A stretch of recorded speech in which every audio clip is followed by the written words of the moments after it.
this says it all. Angie Vancise is the author of this. Is the first book. She's a local author from Collingwood, actually.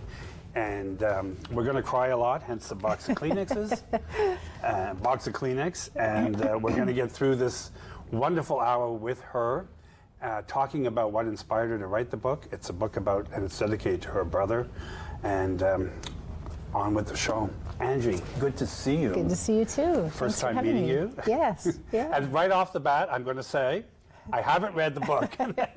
In fairness to you.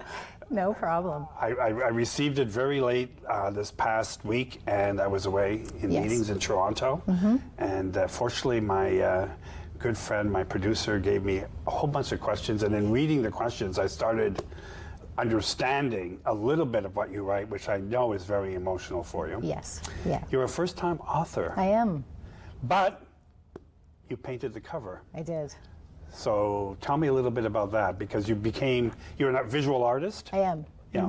So tell me about that. Well, I painted my whole life. I've always wanted to write a book. Just thought it was a silly idea. Who would want to read what I have to write, or what would I possibly ever write about? I oddly always saw myself as a mystery writer, because I always loved mysteries. However, after my brother passed, I started thinking about it again. And through a medium reading, I was told that that's exactly where I should be and what I should be doing. And that's where it began. And so after the book was finished, I knew I had an image in mind for the front cover, but I couldn't find it. I went through Shutterstock and a whole bunch of other pictures. I spent 2-3 days and I could not find the image. So my daughter actually said, "Mom, you should just paint it. That'd be so cool. Then the whole book is you." And I was like, that makes sense. So I started messing around and playing around and came up with that. Voila. Yeah. Yeah, and you, so much of your book talks about this whole area, the Collingwood, Wasaga Beach. Yes. Barrie even, yes, I think is in here. It is. Tobermory. Tobermory yes. is in here. Yes. And this is sort of like a Georgian Bay kind of jutting, and the lone figure at sunset with the backpack. Right. It's very. I mean, I think part of enjoying a book too is understanding, even from the cover to what's inside. It's all part of the presentation of what is held within the book. I totally agree. Yeah, yeah. So, and did you grow up in this area? Yes. You did? Yeah, I was born and raised in Collingwood. The book says that my ancestors came from Holland in the mid to late 1800s and landed in a farming area near Collingwood, and that's where they all just stayed. So I was born and raised there and love it. So art is in your blood, obviously. Yeah. It is. Yeah. Did you know writing was in your blood, or did you have that sense? I did. I was born, I felt like an author. I always felt like an author, and I denied it. And I went through several different careers, several different jobs, trying to fulfill that void. Right. And I even stopped reading, believe it or not, because it would just make me sad or make me want to write, and then I'd think, oh, that's silly, and then so I stopped reading, which really left a hole, but then I just filled it with other things. But then when I lost my brother, it kind of woke me up a little to the fact that, what am I waiting for? Why not? So oftentimes you hear people say, "Oh, you should write a book about your life. It's so interesting. You should like it's easy to do." Right. Like you can just sit down. Once upon a time. Yeah, exactly. Yeah, exactly. So your brother was the inspiration for the book. Of course, you were very close to him. Yeah, he was my inspiration for pretty much everything. I had never lived without him. He was there when I was born. He was there for every milestone. He was there. He actually he picked out my wedding dress. Like, he just was always, he'd push me, he'd push me to go to concerts when I didn't really want to go, or he'd push me to go on trips and see the world. And when I really didn't want to, I would never have done that, So when I lost him, I lost me, truly. So it was about reinventing myself again and trying to figure out who I was without him. That part of me went with him, and I think that's because he probably needed that part, but I needed to fill that side. Yeah. So this was a huge part of that. for sure. I know before we went on air, you talked about keeping him alive. Yes, for sure. You know, I mean, we keep people in our lives through memory. Yes. But not many of us actually have it in writing because we forget details. That's right. And this book certainly is a book that will not only remind you, but remind all of us how important it is to cherish memories, and dialoguing them or journalizing them is a good way of keeping those. Absolutely. And part of his death for me was a sadness in the fact that there's so many people out there that won't get to meet him. Because he was a guy who lit up a room. He would come in and he would shine, and people would flock to him, and he would touch people in ways that most people would never think of. And he didn't just push me; he'd push everybody, and he'd do it through subtle teasing, or he'd do it through pointing out the obvious that maybe people didn't want to hear, but you couldn't help but love him. So for me, all of the people in the world that wouldn't get to meet him was a real sadness. And so this book is about that too, and I've had some feedback that just gives me goosebumps, because they're like, oh, I feel like everyone needs a Jax in their life, or I feel like I know him. I feel like I really know him. And it was hard to write about him without making him look really, really bad, because he was a bugger. And so, you have to make him lovable, but also kind of, a brat. I think what makes it interesting too is that it's real. Yes. And so real is oftentimes hard. Yes. Because most of us, we have a mask. That's right. And sometimes the mask comes off. In this case, you took his mask off. I did.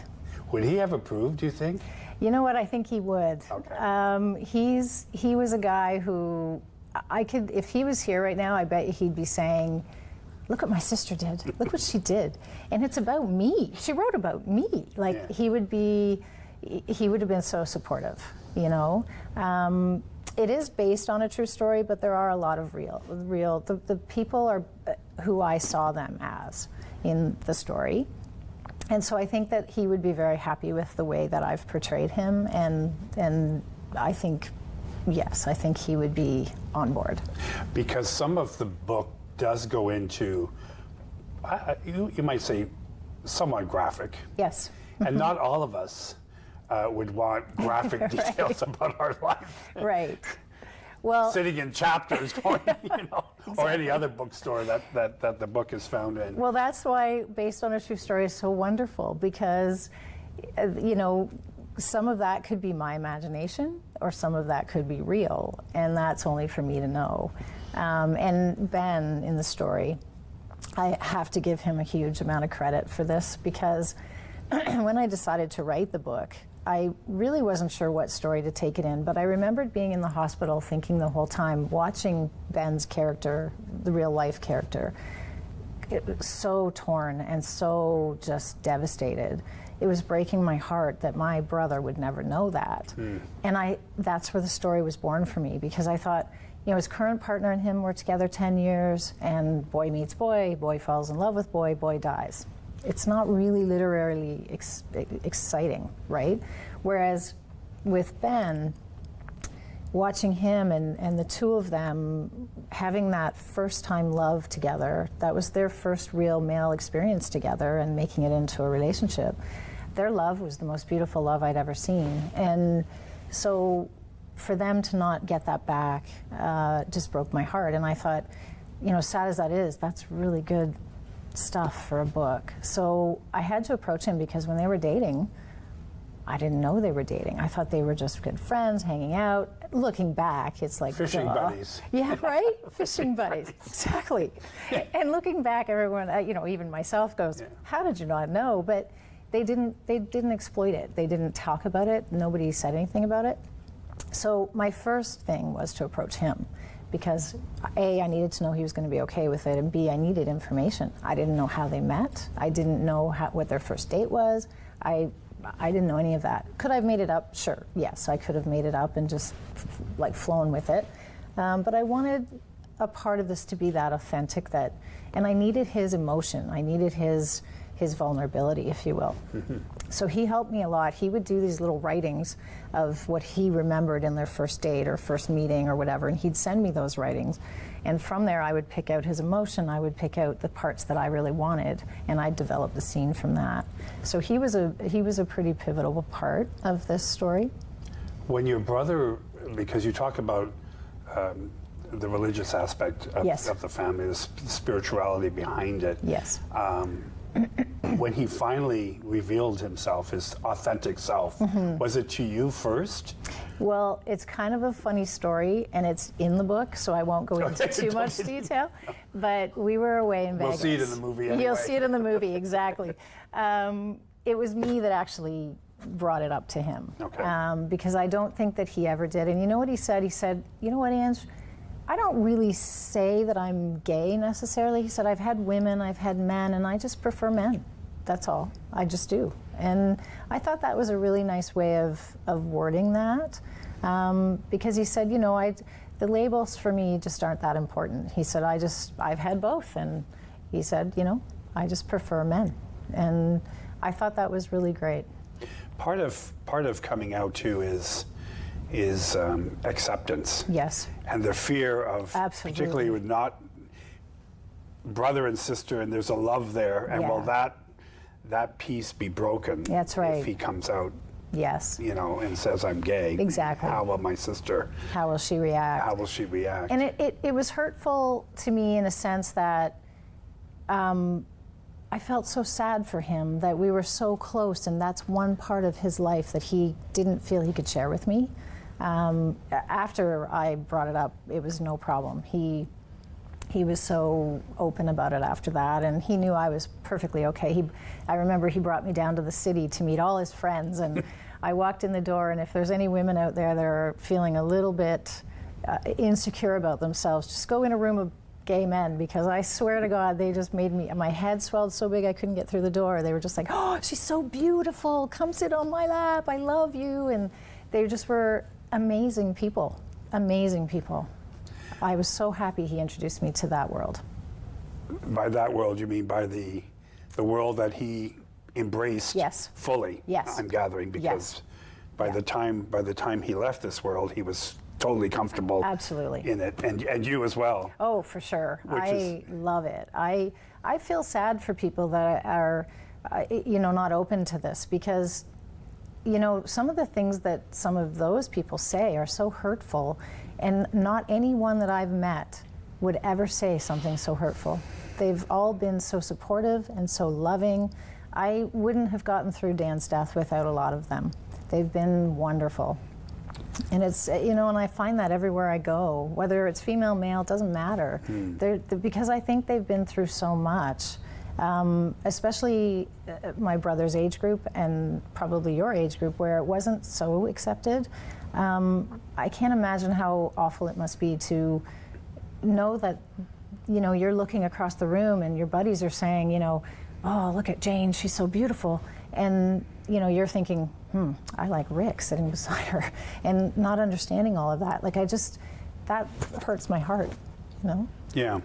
It's a challenge. Yeah. Homosexuality in Canada was, sodomy laws were in effect until 1969. So in so many cases, a lot of men today and women who are alive today were alive in who are alive today. Yeah. Were alive in 1969, and That's remember right. that. That's right. You know, and even though same-sex marriage has been around in Canada for a number of years, a dozen or so years, society still will not be that accepting of two men walking downtown Collingwood or Wasaga Beach or Barrie, holding hands, even though if they're legally married, that's right. Public affection is still frowned upon. And yet society doesn't mind two women walking down. I know. Somehow we think two women showing public affection, whether they're women tend to be very emotional. Yes. More so maybe than a lot of men, except gay men tend to be very emotional. Exactly. Absolutely. That's the commonality, maybe. think You know, so. like, but there's a lot of gay men that are very, for all intents and purposes, if you will, you would never know. Yes. They're not flaming, they're not queens, they're not, Exactly. you know. That was Jax and Ben. Yeah. In real life, neither one of them were like that. Yeah. So that throws a wrench into it. When you approached your family, your immediate family, like your husband, yes, your mother and father,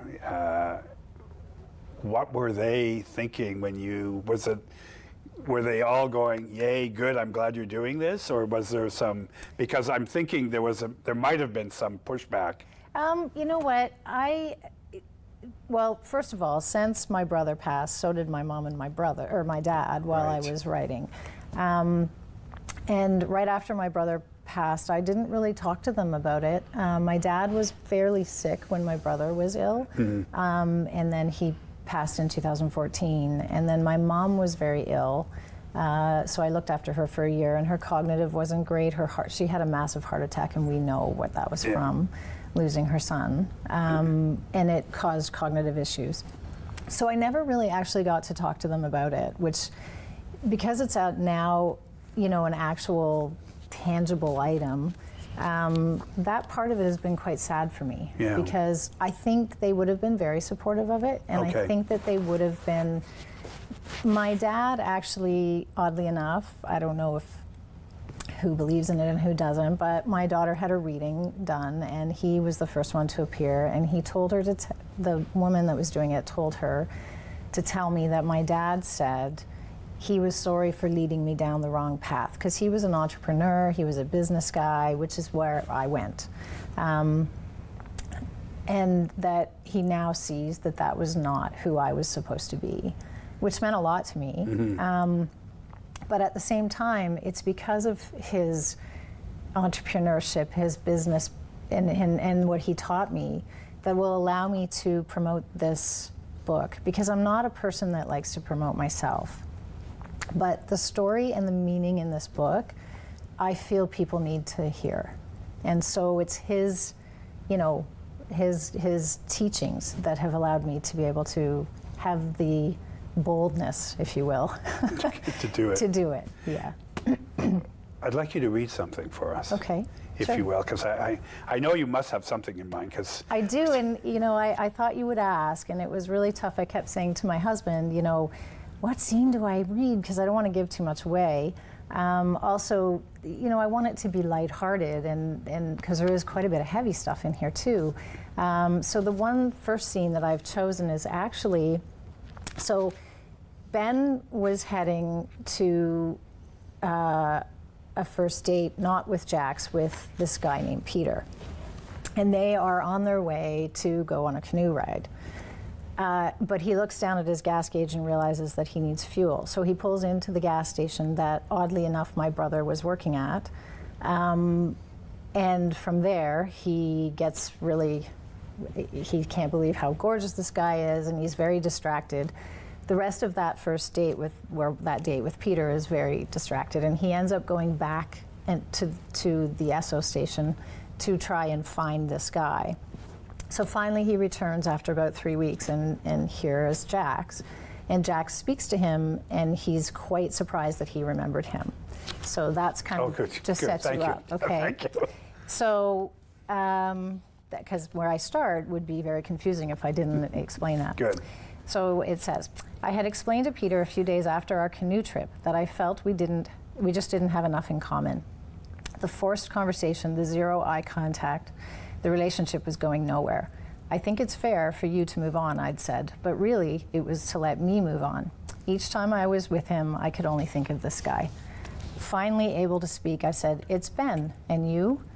Jax, it's nice to meet you. I smiled. Jax, that's a cool name. Is it short for something? Sweat was running down my back. I must have looked like I'd done a workout, and I hoped he wouldn't notice. Jackson, my mom named me after my great-grandfather. Do you live around here? I've seen you come in a few times. He'd seen me? Why hadn't he said anything? Had he seen me from inside and was too busy to come out? I put my hand out the window, and when he shook it, I didn't want to let go. His was so warm and small but strong. I reached into the armrest to grab my wallet and saw the Bible I'd forgotten to take out. I pushed it under some papers. This time I got out of the truck and stood beside him while he pumped the fuel. I wanted to be closer to him. He was wearing a soft musk aftershave. It smelled wonderful, and he wasn't wearing too much. Some guys drown themselves in it, especially gay guys. Maybe he's not gay. Yeah, I just live about 10 minutes from here, I replied, closing my door. Hey, I was wondering if you might like to get together sometime. You know, for dinner or something. I'll bake a pie. A pie? Damn, the words had flown out of my mouth before I could stop them. And now the saliva in my mouth had vanished, making it hard to swallow, let alone talk. Hang on, I just have to grab that other car. But I'd really like that. Jax looked back at me as he walked away. Then he flicked his hair out of his eyes and smiled. That smile, it flaunted perfect teeth. It was definitely his best feature, although coming in a close second were his hazel eyes. I hoped he liked me, and I hoped that he was gay. I had met cute men before, but this one felt different. There was something about him that seemed to speak to me, like I knew him from another life or something. Now, I know that sounds weird. It sounded weird even to me, but I'd heard of that before. Was it in church, maybe? I wasn't sure. All I knew was that our connection, at least for me, seemed too strong to ignore. Nice. Nice. Yeah, it's good. It's good because in today's world of social media, Yeah. with all sorts of apps, Yeah. Tinder, Yeah. Grindr, Right. Squirt, on Yeah. and on and on. Yeah. It's nice. It's kind of old-fashioned. Yeah. Isn't it? Yeah. Like it's not typical of gay men seeing somebody hooking up immediately, Exactly. having a sexual encounter. This is 3 weeks. Yeah. Of desperate, trying to go see him, Yeah. wondering, is he gay, is he not gay? You know, and just, where is he, you know, and... But did you see, now you made me cry.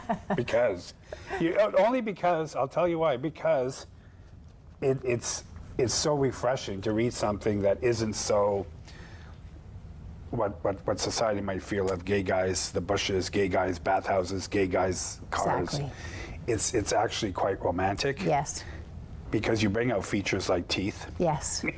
And the color of the eyes. Yes. So that's intense in Yeah. terms of making it real. Yes. It's not, can we say, it's not, oh, he had a nice ass. That's right.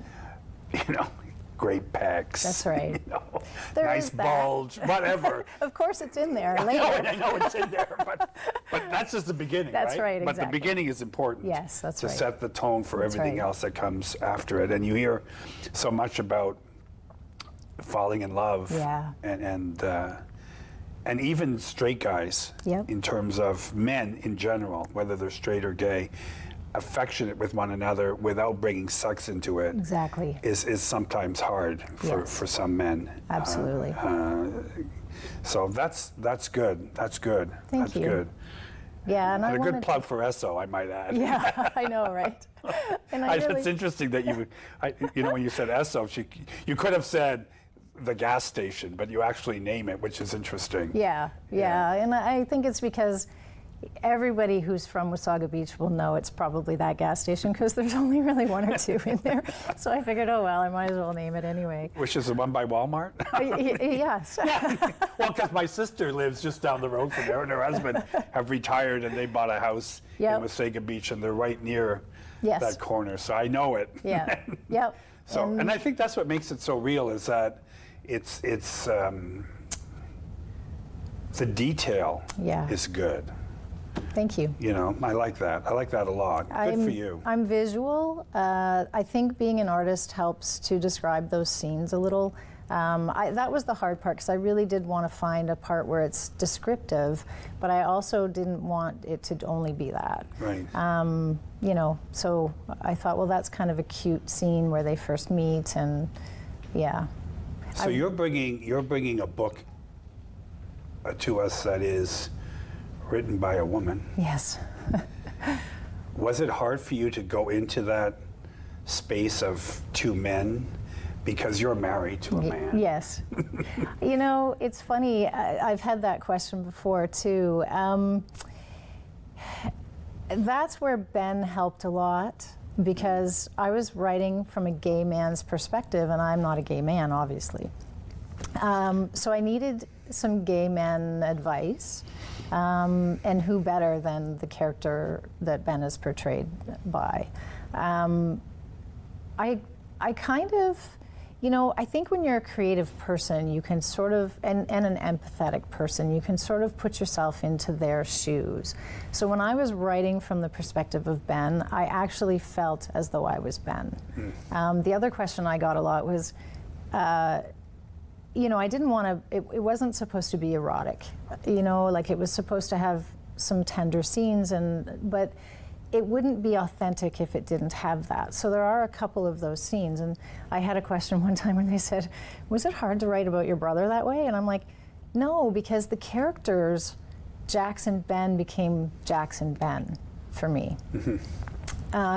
They are based on my brother and his ex-partner, but they really did. It's almost like I mourn for them separately now.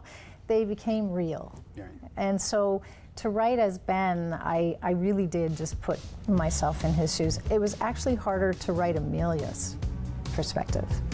We'll come back to Amelia. We'll go to break and we'll be back with Angie and more about the cry of an osprey. I'm back with The Cry of an Osprey by Angie Vancise.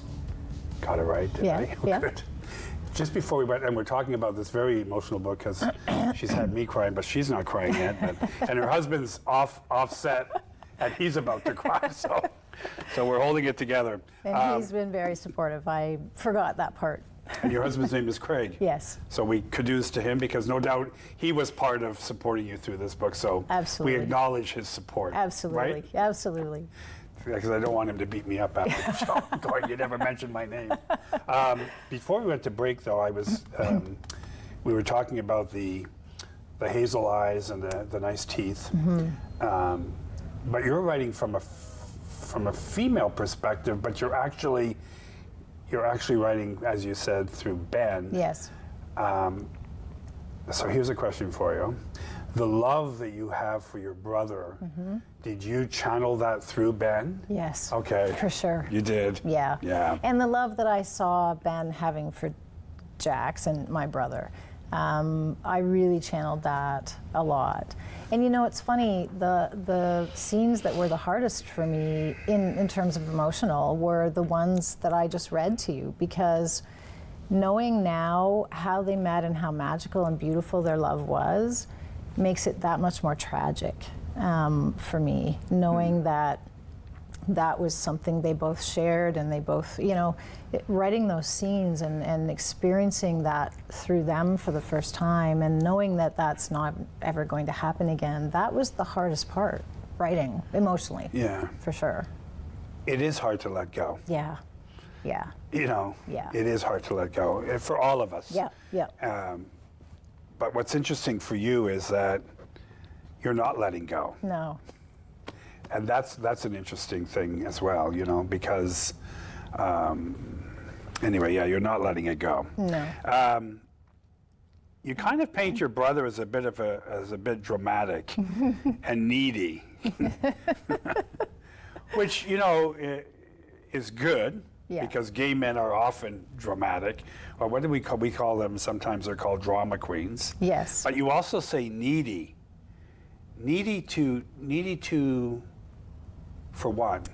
He was an attention sort of seeker. Okay. He didn't necessarily like being the center of the attention, but he liked gathering a bunch of people and having the energy be alive. And he would create a lot of drama, but he wasn't always necessarily part of it. He just liked to witness it and watch it. And that was what was so unique about him.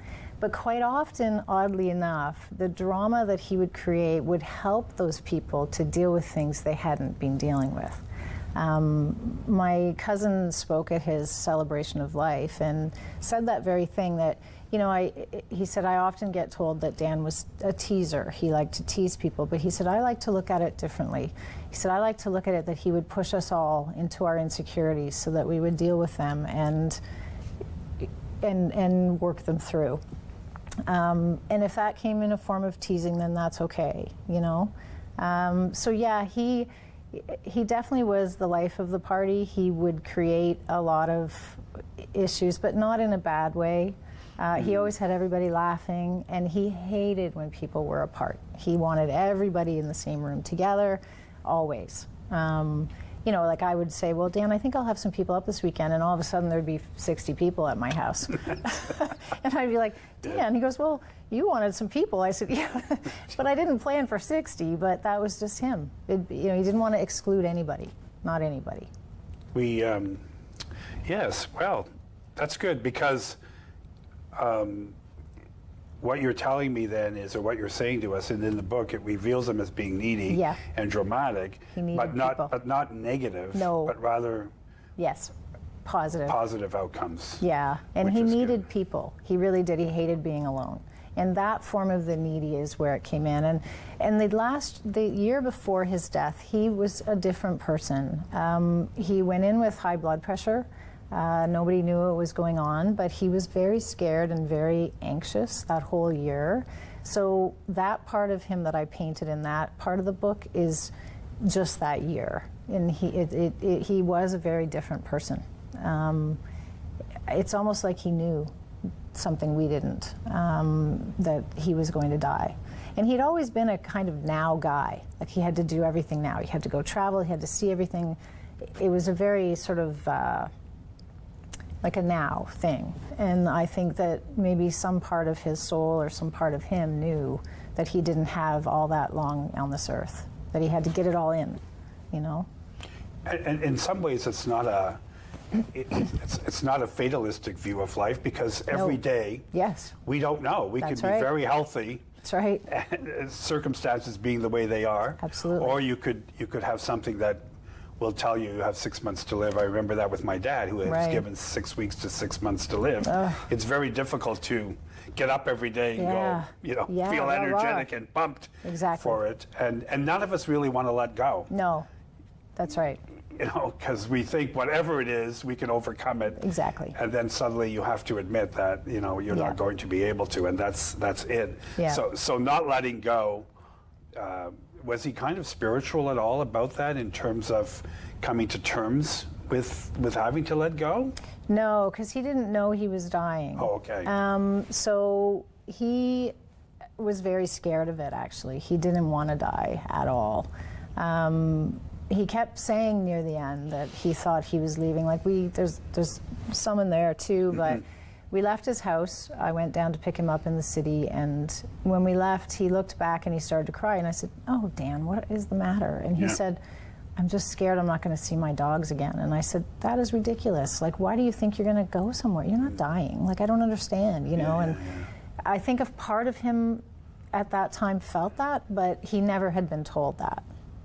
So, yeah, he didn't know. He didn't know. Oh. Then that's why I ultimately contacted the medium, because he was so scared, and so I felt so much guilt, because I felt like I didn't support him as much as I could have, or listened as much as I could have. Like, had I known, maybe I could have changed something. You know, you go through all of those, right? So I needed to hear from him, and then that's when all this I got happened. So much more than I thought. You've talked a lot about Ben. Yes. And being a big influence in the book. The character you talk of, Ben, he really was affected by the loss as well. Oh, still is. You know, still it still is. But then you mentioned something about Ben and his own struggles. Yes. Because he had struggles as well. Lots. And you bring those out in the book. Yes. So that's also another piece of the book that you touch on very dramatically and very with a lot of intensity about his own struggles with his family, his mother. Yes. sort of running his life. Absolutely. And I think so his mother. Was his mother religious in any? Very religious. Mennonite upbringing. So not accepting. I don't at all. To this day, all. She's 95 or something, and she still doesn't accept him as who he really is. It's very sad. So he had that going on in his life too. Yes, there was lots of struggles for him. He said that, you know, Dan would always help him through that, because Dan would say, you are who you are, you've got to love yourself. And but he really struggled because, you know, growing up being told that that was wrong, and going to conversion camps and doing all these things because he felt sick, he felt like a freak. You know, and having all of that on top of then being married and children, and the children were small, he was being pulled in so many different avenues. And that's what was so sad about their love story, is because it's not like they fell out of love. They still loved each other a lot. But because of his outside societal influences, he just couldn't. He had so much stress. He had to weed through it all and see what would relieve most of it. And so Ben and Jack's relationship, in terms of Ben's family, would have been taboo. Very taboo. No family dinners together. No coming over. And rudeness towards Dan. Like a lot of rudeness. You know, just ignoring him, not even acknowledging him, and that was very. It didn't seem to bother Dan at all. I mean, probably somewhere it did, but he just chose to ignore that and understand it. He was a very empathetic kind of man too, and he understood from their perspective where it was coming from. Mm-hmm. He didn't take it personally, whereas Ben had a harder time with that, for sure. The gay struggle is a real one. Yeah, and you bring that out very dramatically in the book. Yes. It's real, and it also is impactful in terms of understanding that the support system that you have is critical in how you move forward in life. Absolutely. So thankfully, you were a supportive sister. Yes. And it sounds like your parents were more aligned with your thinking than Ben's parents were. Yes. But society as a whole is still, I mean, right now in this country, not so much, but we don't know, there's an election coming up in October, but definitely south of us, there definitely is a more conservative view of world. For sure. And in view of, I'm just thinking now, in view of what we're hearing in the U.S. about Wade, Roe versus Wade, and the abortion issue coming full front again. I know. Since the 70s, we thought this was. So this all plays into this book in terms of understanding that lifestyles and love touch in different ways to different people, right? Yeah, and this whole book for me, I'm hoping, the reason I wrote this book was to show that love is love, and that whether you're gay or whether you're straight or whatever you happen to be, it doesn't matter, that you still have all of those same emotions. You still fall in love, you still get the butterflies, you still get excited. And to me, the most important people, like the people for me that need to read this the most, are the people that don't understand the gay life or don't accept it, because it will help them to understand it from a non-fear perspective. Mm-hmm. That to me is who I want to reach. Okay, so this is where I'm going to cry. Watching my brother be so happy with this man. I'd never seen him so at peace before. That's what I want to bring to people through this book. And you've succeeded. Good. Thank you. I knew it would happen sooner or later. Oh, well, it's personal, right? Yeah. And it's a huge, I didn't write this for fame. I didn't write it for money. I wrote it for that. And that's why I appreciate you having me on the show so much, because it helps to get that story out there. It's important for not just this show and your story, but it's important for people to understand that this is someone from this area. Yeah. You know? Yeah. And he's one. Yeah. And there are others. That's and right. Others will read it and know that it's okay. It's okay. Yeah. You know, because for myself growing up, I think I was 11. I grew up in Quebec, and my father, not to big it about me, but just in the whole realization of... I love that you can relate it. Oh, totally. Yeah. Because my father was a hunter, fisherman, Oh, boy. a carpenter, Oh, loved boy. cars, but didn't love cars in the same way I did. Right. I loved cars, but I loved driving them. Yes. He loved cars because he liked to change the oil, spark Right. plugs, all that kind of thing, right? A real man's man. He liked hockey. I liked curling. Right. You know, Yes. I didn't like fishing, but I liked boating. Right. You know, so that made me gay, Yeah. right? Because in his world, Right. very, very macho world, Yes. a guy who doesn't like carpentry, Right. doesn't like cars. Well, I did like cars. I like driving them. Yeah. No. No, You that's know, different. Why would I change oil and get messed up? I can go to the garage and do it, right? So he never understood. So I can relate to it in as much as the importance of having parental support. Yeah. Or family support, Yeah. whether it's somebody in your family, at least is so That's that right. so. Thank you for writing it. You're welcome. Thank you for writing it because not only is it going to encourage me to read it, I'm going to encourage other people to read it and buy the book. Well, thank Buy you. the book. I appreciate it. Buy the book. And not being accepted Yeah. in whatever, whether your father wants you to be a doctor but you want to be a nurse, or That's right. or Yeah, whatever it is, exactly.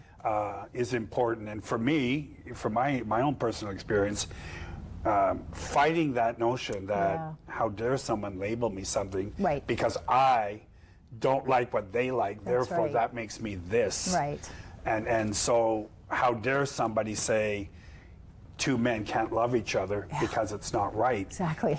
It may not be right for everybody, but men can love each other, and it doesn't always have to be sexual. And who decides that?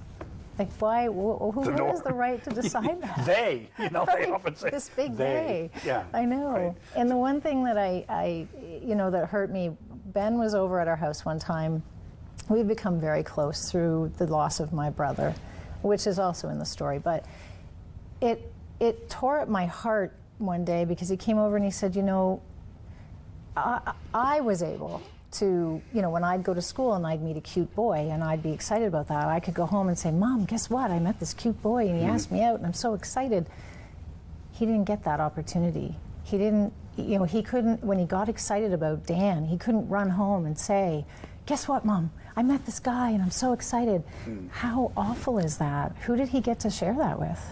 That just broke my heart. And so I do have that in the book too, but I just want people to understand that aspect of it, that first of all, it's not a choice. And second of all, when you do realize that this is part of your life and this is who you are, how sad is that you can't, like I knew I was an author my whole life. I denied it. And then all of a sudden I wrote it and I can shout to the world, look what I've done, I'm an author. And no one's gonna say, you shouldn't have done that, that shouldn't have been what you did. He didn't get that opportunity and still doesn't, But he can still live his authentic self, but he can't shout it from the rooftop, right? And that's where I hope this book will allow people to understand that it's okay if they shout it from the rooftop. Yeah. You had a second reading for us. Yes, I do. You do. Yes, I do. So this one actually incorporates the Osprey for the first time in the book. Oh. Yeah. Interesting. And so this is on their continuation of the first date. So after the gas station, they arranged to have the dinner at Ben's place, and then the next morning, they go on the canoe ride that Ben originally was going to take Peter to. So they are at this canoe ride. They've had they've set up Jack set up a little lunch spot for them. And so this is kind of after they've talked for a bit there. So Ben says, when my stomach growled, I realized I hadn't yet had a sandwich. I got up and picked one up from Jack's nice plate arrangement, then returned to the side of the riverbank with Jack's. After I ate, we laid back and watched the clouds pass overhead. The sky was a baby blue, making the white of the clouds stand out. Look, there's a lamb's head, I said, pointing. Jax looked in the direction of my point. I see an elephant. Over there, to your left, that cloud. Looks like a hand petting a dog's head. Again, an elephant. Look, Jax pointed up. Let me guess, an elephant? Yeah, you got it, he winked. I'm the math guy. Amelia's the creative one. He looked so youthful, his laugh lines were only visible when he smiled. Nearby, I heard a tree branch crackling and the leaves brushing together. A few leaves and small twigs fell to the ground. Tilting my head back, I sat straight up. What is it? Jax jerked to a seated position. I pushed myself right around, almost not believing what I was seeing. Oh man, look up there in the tree, I whispered and pointed. Jax looked around. Where? Shh, try to be quiet. Right above our heads, it's an osprey. A what? An osprey, or otherwise known as a seahawk. It's rare to see them away from wide open water. They eat fish and are usually only around the bay. What is it doing here? It's nesting. That's the only reason for coming inland.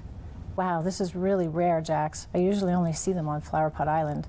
Its face is completely white. Yes, that's how I know it's an osprey. They live up to 20 years and mate for life. They have 2 cries. Cries? Yeah, co's caw, budgies chirp, owls hoot, ospreys cry. Anyway, they have 2, one for communication and one for warning. Are you one of those crazy bird watcher people? No. Well, maybe. Just then, the osprey flapped its enormous wingspan and flew out of the nest, her unique cry bouncing off the riverbank. A warning or communication? They mate for life. Yeah. So you gave it away a bit. Nice. Just a little. Nice. Yeah. The osprey in the story has a lot of meaning. I really love the Aboriginal way of life where they love Earth, they love animals, they believe animals come into our path to give us messages, that at one time we all did live very well together. And we've forgotten that, but they haven't. So the meaning of the osprey in the animal totem spirit world is the whole essence of the book. Plus, they mate for life, they have 2 cries, they have a freedom that maybe Ben didn't always have. So there's lots of meaning in that. Yeah. Yeah, yeah. It's touching in how you reveal,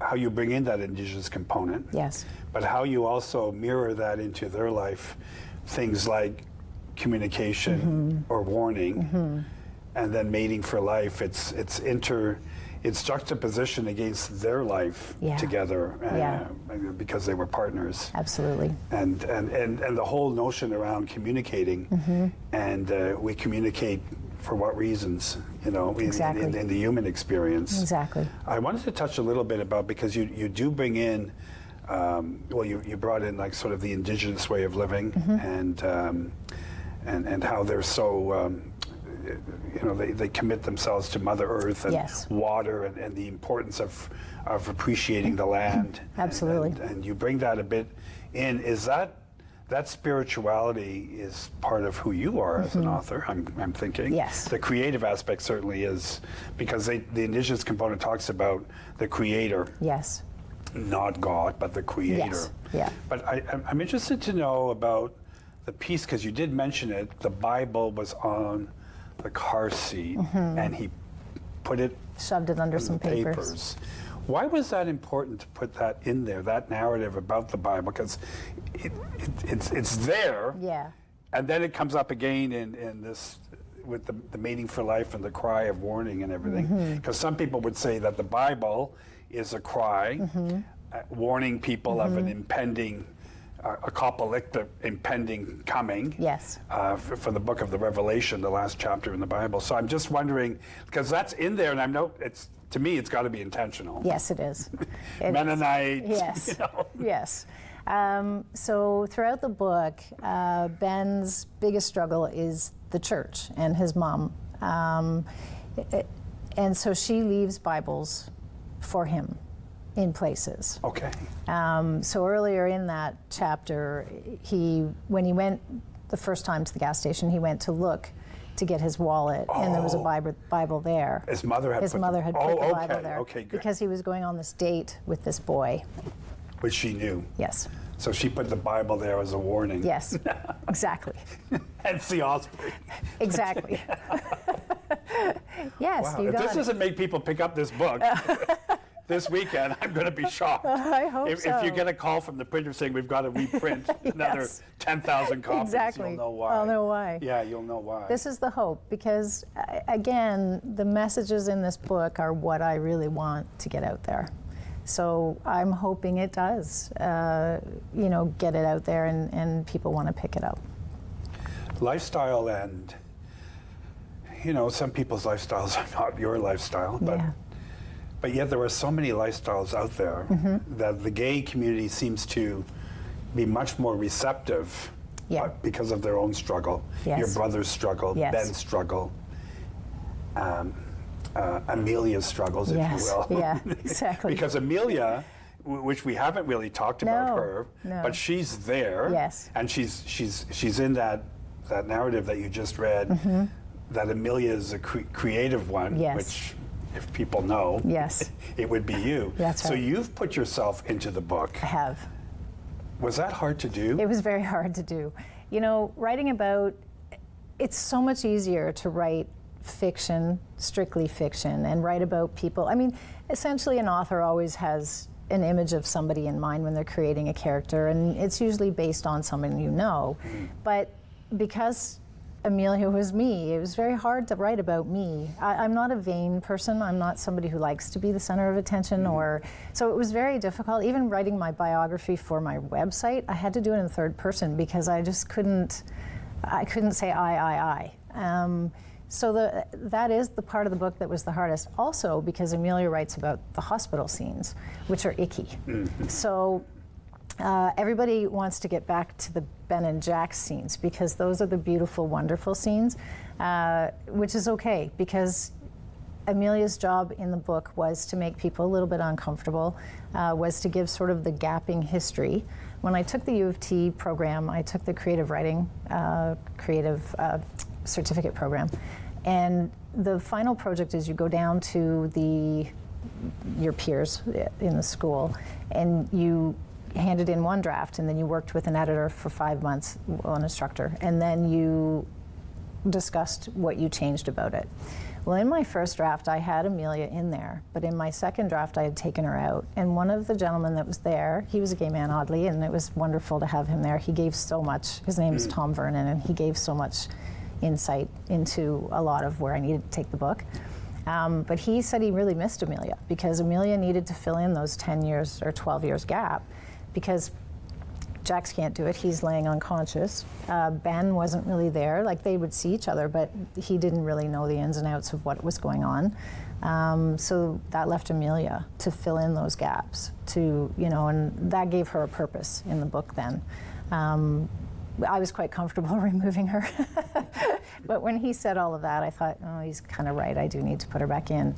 Those were a bit challenging. But again, I had to take my mind to, this is Amelia. This isn't me. This is based on me, but it's Amelia. And removing yourself from that personal connection really does help to write the characters. But Amelia had to be true. Amelia had to be true. Because Ben is true. Yeah. And Jax is true. That's right. So you couldn't I couldn't go too far. Amelia. Yes, exactly. This is who I really want to be. That's right. Because That's right. then it would detract from the rest of the book and the honesty of the book. And I think that's the beauty of any book that is written in this way, is that it's honest. Yeah. And as much as people like to think it's easy to do, it isn't. It's not. It's tough. It's a tough one. And how did you find? Did it change you in after you wrote the book in terms of your own personal life and moving forward with your relationship with your husband, in terms of the love that you have for him and he for you? Mm-hmm. Was that impacted by, writing all this down and bringing it out? It was, in the sense of he was so very supportive of the whole thing. Like, there were hours and hours of me at that computer typing and typing and typing, and all of a sudden it's 8 o'clock at night and there's been no dinner, or he's made the dinner, or he's ordered the dinner, or just me ignoring. I don't go into a room to write. I write at our kitchen island and the TV's going. I can't have silence. I need something to block out in order to focus, which always amazed him. He's not like that. But it's just the way I am. It's always been the way I am. And then that way I still felt like I was with my family, my daughter and my husband. But it did, in a sense, bring us closer because of the support he showed me during all of that. Especially when, you know, you have this dream, you deny it to yourself, you think it's a ridiculous thing to be doing, and then all of a sudden you decide to let it out of your back pocket and go for it. And it's scary. It's very scary. And so to have that support was really key. I would have done it regardless because that was such a strong drive at that point. But to have that only fueled it better. It allowed my creativity to just blossom and go for it. We have to wrap it up, but just before we wrap it up, you have a necklace. Yes. And you have an infinity symbol. And that is because you told me already, but I'll let you tell it as a closing. Right. In it sits my brother, my mom, and my dad. Correct. So they're always with me. Yeah. And it keeps me, I always grab it, I always kiss it, it's always on. Angie Vancise. Yes. The Cry of an Osprey. Get it, it's in all the popular bookstores in town. Anywhere, probably. Yeah. It's probably online if you have It is. What is that book that you can read online? The e-book? E-books. So it's a great read, and I know I'm going to read it this weekend. Thank you so much. Thank you for having me. And thank you for your husband being offset, but there he is. He's mesmerized. So thank you again, and we'll see you next week.